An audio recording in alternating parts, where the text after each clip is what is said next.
मैं चारुचंद पांडे आपके सामने एक बार फिर जीव विज्ञान के एक शीर्षक के साथ उपस्थित हुआ हूं। हमारा आज का शीर्षक है आर एच फैक्टर या आर एच कारक। आर एच फैक्टर की खोज लैंडस्टीनर व वीनर ने रिसर्च बंदर पर की थी। आर एच फैक्टर वास्तव में एक आर एच एंटीजन या प्रतिजन है जो कि मनुष्य व रिसर्च बंदर के रुधिर में उपस्थित लाल रुधिर कणिकाओं या आरबीसी की सतह पर उपस्थित होता है। ऐसे सभी मनुष्य जिनके शरीर में आर एच फैक्टर पाया जाता है उन्हें आर एच प्लस कहा जाता है, और ऐसे मनुष्य जिनके शरीर के रुधिर में आर एच एंटीजन नहीं पाया जाता है उन्हें आर एच माइनस कहा जाता है। यदि पूरे विश्व के संदर्भ में देखें तो लगभग 80% आबादी आर एच प्लस वाली है, अर्थात उनके रुधिर में आर एच फैक्टर उपस्थित होता है, और शेष 20% आबादी आर एच माइनस वाली है, अर्थात उनके रुधिर में आर एच प्रतिजन नहीं पाया जाता। यदि भारत के संदर्भ में देखें तो भारत में लगभग 93 से 97% व्यक्ति ऐसे हैं जिनके रुधिर में आर एच एंटीजन उपस्थित होता है, अर्थात वे आर एच प्लस है। वह शेष 3 से 7% लोग ऐसे हैं जिनके रुधिर में आर एच प्रतिजन नहीं पाया जाता। ऐसे व्यक्तियों को आर एच माइनस कहा जाता है। मनुष्य के शरीर में आर एच एंटीजन के प्रति कोई भी एंटीबॉडी नहीं पाया जाता है, पर यदि आर एच एंटीजन वाला रुधिर ऐसे व्यक्ति को चढ़ा दिया जाए जिसमें आर एच फैक्टर नहीं होता है तो उसके शरीर में एंटीबॉडी बनने शुरू हो जाते हैं। इस अवस्था को आइसो इम्यूनाइजेशन कहते हैं। आइसो इम्यूनाइजेशन का मतलब होता है एंटीजन व एंटीबॉडी एक ही हो जाना। यदि R H factor, R H plus और आर एच माइनस रुधिर मिल जाता है तो एक गंभीर असमानता शरीर में पैदा हो जाती है जिसे एरिथ्रोब्लास्टोसिस फर्टिलिस कहते हैं। यदि आर एच प्लस पुरुष का विवाह आर एच माइनस महिला से कर दिया जाए और उनका जो प्रथम शिशु उत्पन्न होता है वह आर एच प्लस वाला होगा, तो जब वह शिशु माता के गर्भ में होता है तो चूंकि माता आर एच माइनस वाली है तो शिशु के रुधिर से आर एच प्लस रुधिर प्लेसेंटा द्वारा माता के शरीर में पहुंच जाता है, जिससे माता के शरीर में उसके प्रति एंटीबॉडी बनना शुरू हो जाती है। पर इस प्रक्रिया में थोड़ा समय लगता है, इसलिए ऐसे दंपति का पहला शिशु सामान्य रूप से पैदा हो जाता है। यदि उनका दूसरा शिशु उत्पन्न हो और वह भी आर एच प्लस वाला हो तो जब वह माता के गर्भ में होता है तो माता के शरीर में इस समय आर एच एंटीजन के प्रति एंटीबॉडी बन चुकी है, तो वो एंटीबॉडी प्लेसेंटा के द्वारा उसके गर्भ में उपस्थित शिशु के शरीर में आ जाती है, जिससे एंटीजन और एंटीबॉडी एक हो जाने के कारण शिशु के रुधिर में हीमोलिसिस होना शुरू हो जाता है, आरबीसी फटना शुरू हो जाती है, जिससे उस शिशु की गर्भ में मृत्यु हो सकती है। एरिथ्रोब्लास्टोसिस फर्टिलिस नामक रोग से पीड़ित जो शिशु होते हैं उन्हें रिसस शिशु कहा जाता है। ऐसे शिशु समय से पहले उत्पन्न हो सकते हैं, उनमें गंभीर रक्त अल्पता पाई जाती है। ऐसे शिशु के शरीर का पूरा रुधिर स्वस्थ मनुष्य के रुधिर से ट्रांसफर करके उनकी जान बचाई जा सकती है। या ऐसे दंपति जिनका पहला पुत्र या पहला शिशु आर एच प्लस वाला हो चुका है तो उसके बाद ऐसी महिला को R H anti R H injection लगाए जाते हैं, जिससे उस महिला के शरीर में बनने वाले एंटीबॉडी नष्ट हो जाते हैं। हमारे भारत में इस प्रकार के केस कम देखे जाते हैं क्योंकि यहाँ आर एच माइनस वाले लोगों की संख्या बहुत कम है। दोस्तों, ब्राइट फ्यूचर टीम आपकी सहायता के लिए निरंतर प्रयासरत है। अगर आपको ब्राइट फ्यूचर की वीडियोस पसंद आती हों तो कृपया चैनल को सब्सक्राइब करें एवं सब्सक्राइब के बगल पर जो बेल आइकन बना हुआ है उसको ज़रूर दबाएं ताकि हमारे द्वारा अपलोड किए गए वीडियो का नोटिफिकेशन आपको लगातार मिलता रहे। एवं वीडियो को अधिक से अधिक लाइक करें, शेयर करें एवं कमेंट्स बॉक्स में जाके कमेंट्स करें। धन्यवाद। जो शीर्षक है वह है ब्लड ग्रुप यानी कि रुधिर वर्ग। मनुष्य का जो रुधिर होता है, कार्ल लैंडस्टीनर नामक वैज्ञानिक के अनुसार यह 4 वर्गों में विभाजित किया जा सकता है, जिन्हें क्रमशः रुधिर वर्ग ए, बी, ए बी और ओ कहा गया। यदि इनमें हम RH फैक्टर को भी जोड़ दें तो रुधिर वर्ग 8 प्रकार का हो जाता है, जैसे रुधिर वर्ग ए पॉजिटिव, रुधिर वर्ग ए निगेटिव। इसी प्रकार ये 4 रुधिर वर्ग जो होते हैं वो 8 प्रकार रुधिर वर्गों में बंट जाते हैं। अब प्रश्न यह उठता है कि रुधिर वर्ग ए से क्या तात्पर्य है, रुधिर वर्ग बी से क्या तात्पर्य है। तो हमें यह समझना बहुत जरूरी है कि जो रुधिर होता है वह 2 चीजों से मिलकर बना होता है, एक रुधिर कणिकाएं, दूसरा प्लाज्मा। रुधिर कणिकाओं में से भी लाल रुधिर कणिकाएं यानी कि RBC में जो प्रोटीन उपस्थित होता है उसे एंटीजन कहा जाता है, और प्लाज्मा में जो प्रोटीन उपस्थित होता है उसे एंटीबॉडी कहा जाता है। तो एंटीजन की उपस्थिति के आधार पर ही रुधिर वर्ग 4 प्रकार के कहे जाते हैं। रुधिर वर्ग ए से तात्पर्य है ऐसा रुधिर वर्ग जिसकी लाल रुधिर कणिकाओं में एंटीजन ए पाया जाता हो और प्लाज्मा में एंटीबॉडी बी पाया जाता हो, क्योंकि एंटीजन और एंटीबॉडी एक जैसे नहीं होने चाहिए। एक समान होने पर रुधिर जम जाता है, उसका क्लॉट हो जाता है। इसको हम ब्लैक बोर्ड में भी समझ सकते हैं, जैसे कि आप देख रहे हैं रुधिर वर्ग को हम ए, बी, ए बी और ओ ये 4 भागों में ले लेते हैं। यहां पर हम लिख लेते हैं एंटीजन। एंटीजन से हमारा मतलब है कि लाल रुधिर कणिकाओं में उपस्थित प्रोटीन, और यहां पर हम लिख लेते हैं एंटीबॉडी। एंटीबॉडी से हमारा मतलब है प्लाज्मा में उपस्थित प्रोटीन। रुधिर वर्ग ए वह कहलाएगा जिसमें एंटीजन तो ए होगा किंतु एंटीबॉडी बी, ये जस्ट अपोजिट होने चाहिए। रुधिर वर्ग बी वह कहलाएगा जिसमें एंटीजन तो बी होगा किंतु एंटीबॉडी जस्ट अपोजिट ए होगा। रुधिर वर्ग ए बी एक विशेष प्रकार का रुधिर वर्ग है जिसमें एंटीजन ए व बी दोनों प्रकार के होते हैं, परंतु इसमें एंटीबॉडी का अभाव होता है। रुधिर वर्ग ओ भी विशेष प्रकार का वर्ग है जिसमें एंटीजन कोई भी नहीं पाया जाता है किंतु एंटीबॉडी ए व बी दोनों प्रकार के पाए जाते हैं। अब इन ब्लड ग्रुप में एंटीजन और एंटीबॉडी से एक विशेष चीज हमको देखने को मिल रही है कि जो ब्लड ग्रुप ए बी है उसमें दोनों ही प्रकार के एंटीजन पाए जाते हैं। इसलिए जो रुधिर वर्ग ए बी होता है वह किसी भी ब्लड ग्रुप को अपना ब्लड ग्रुप ले सकता है। कैसे? क्योंकि इस पर दोनों एंटीजन उपस्थित होते हैं।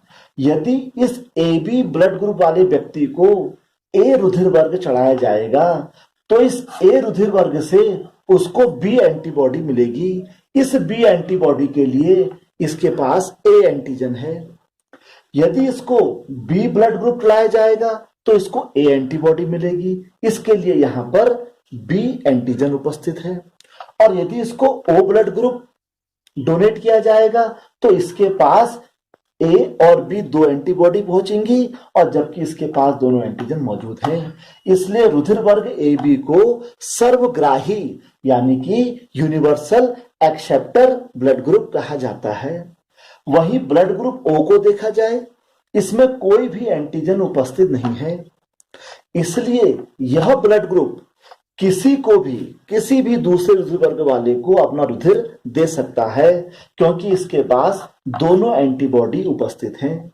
यह जब ए ब्लड ग्रुप वाले को अपना ब्लड देगा तो इसकी एंटीबॉडी में से जो बी एंटीबॉडी है वो ए एंटीजन के साथ कार्य कर जाएगी। यदि बी वाले को ब्लड ग्रुप देता है तो बी एंटीजन के लिए इसके पास ए एंटीबॉडी है और ए बी के लिए तो दोनों हैं।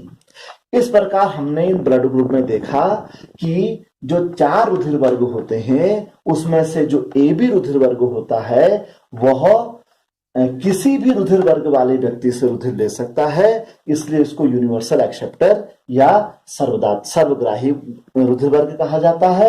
वहीं ओ जो होता है वह किसी भी रुधिर वर्ग वाले व्यक्ति को रुधिर दे सकता है, इसलिए इसको यूनिवर्सल डोनर या सर्वदाता रुधिर वर्ग कहा जाता है। हमने इस प्रकार देखा कि जो 4 रुधिर वर्ग होते हैं वो किस आधार पर वर्गीकृत किए जा सकते हैं। अब हम आगे चलते हैं कि माता पिता से बच्चों पर रुधिर वर्ग किस प्रकार से पहुंचता है। इसे जानने के लिए हमें चारों प्रकार के रुधिर की जेनेटिक स्ट्रक्चर यानी कि उसकी जीनी संरचना को देखना होगा। इसको हम इस प्रकार से देखते हैं। जो रुधिर वर्ग ए होता है यदि उसका हम जेनेटिक स्ट्रक्चर देखें तो वह इस प्रकार का होता है। इसको हम कैसे भी बना सकते हैं। ये रुधिर वर्ग ए जो होता है उसका हमने एक जीन स्ट्रक्चर बना रखा है, ए और AO। इसको हम ए की जगह पर आई भी कर सकते हैं या जो हमको अच्छा लगे वो हम यहाँ पर संकेत कर सकते हैं। उसी प्रकार जो बी का जेनेटिक स्ट्रक्चर होता है वह इस प्रकार से होता है।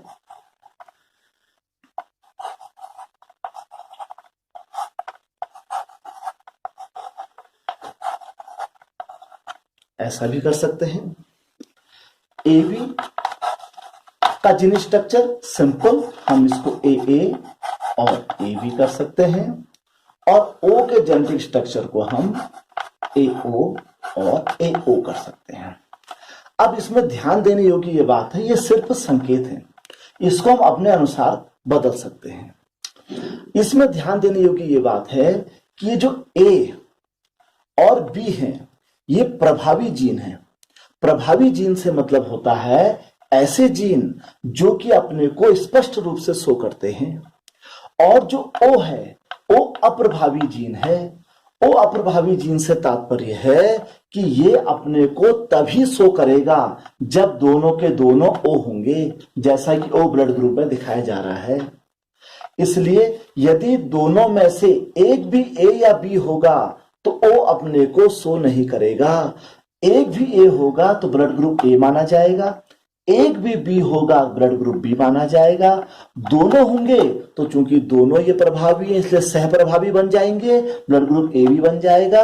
O ब्लड ग्रुप उसी स्थिति में आएगा जब दोनों के दोनों O हो जाते हैं। अब हम चलते हैं माता पिता से बच्चों पर ब्लड ग्रुप कैसे जाता है। इसको देखने के लिए हम यह मान लेते हैं कि हमारे पास इस समय एक माता पिता ऐसे हैं जिसमें माता का रुधिर वर्ग A है और पिता का रुधिर वर्ग B है। यदि माता का रुधिर वर्ग A है तो उसका जीन स्ट्रक्चर इस प्रकार से होगा और पिता का है तो उसका ब्लड जीन स्ट्रक्चर इस प्रकार से होगा। अब हम देखते हैं कि इन दोनों की संतानों में रुधिर वर्ग किस प्रकार से आता है। तो हमें क्या करना है, ये जो जीनी स्ट्रक्चर है इनको आपस में हम क्रॉस कर लेंगे। तो हम देखते हैं पहले हम इसका क्रॉस इससे करेंगे, फिर इसका क्रॉस इससे करेंगे, फिर इसका क्रॉस इससे करेंगे, फिर इसका क्रॉस इससे करेंगे। तो A और B के संतानों के रुधिर वर्ग को जानने के लिए हमें निम्न 4 प्रकार से क्रॉस करना पड़ेगा। आइए अब हम शुरू करते हैं। सबसे पहले इसके लिए हम एक इस प्रकार से बॉक्स बना लेते हैं। यह बॉक्स बना लेते हैं। सबसे पहले हमारे पास क्या था, AA, इसका क्रॉस हम कर लेते हैं BB और BB से। अब एक बॉक्स में दोनों आ जाएंगे, तो ये कौन कौन से आ गए, A और B। इसी प्रकार यहां भी AB आ गए, इसी प्रकार यहां भी AB आ गया और इसी प्रकार यहां भी AB आ गया।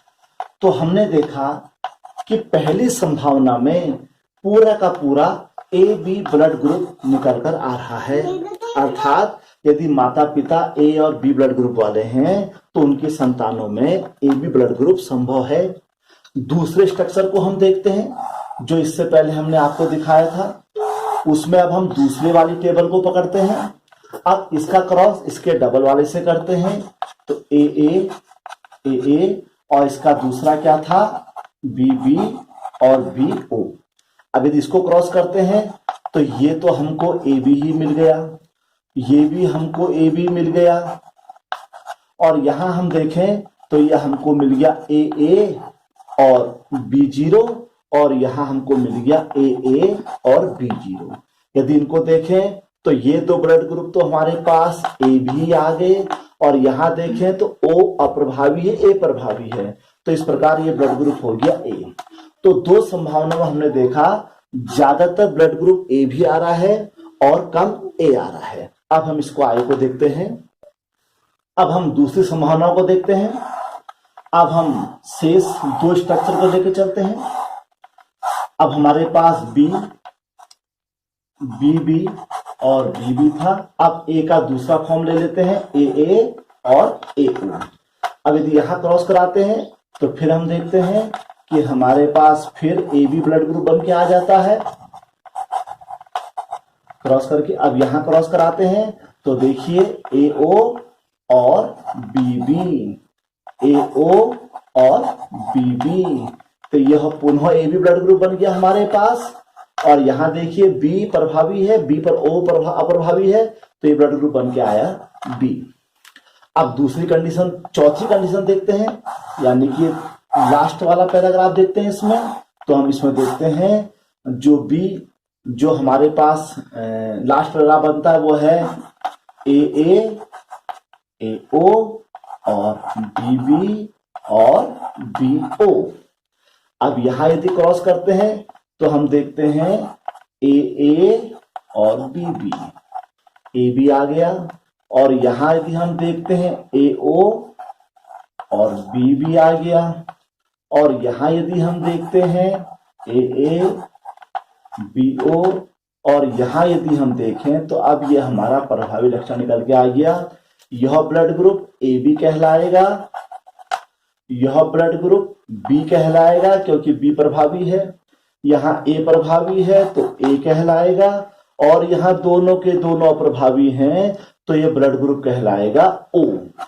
इस प्रकार यदि हम चारों ही टेबल में देखें तो हम देख रहे हैं कि यदि माता पिता ए और बी ब्लड ग्रुप वाले हैं तो उनके संतानों में ए भी पॉसिबल है, बी भी पॉसिबल है, ए बी भी पॉसिबल है और ओ भी पॉसिबल है। यदि परसेंटेज की बात करें तो सबसे ज्यादा परसेंटेज ए बी का आता है।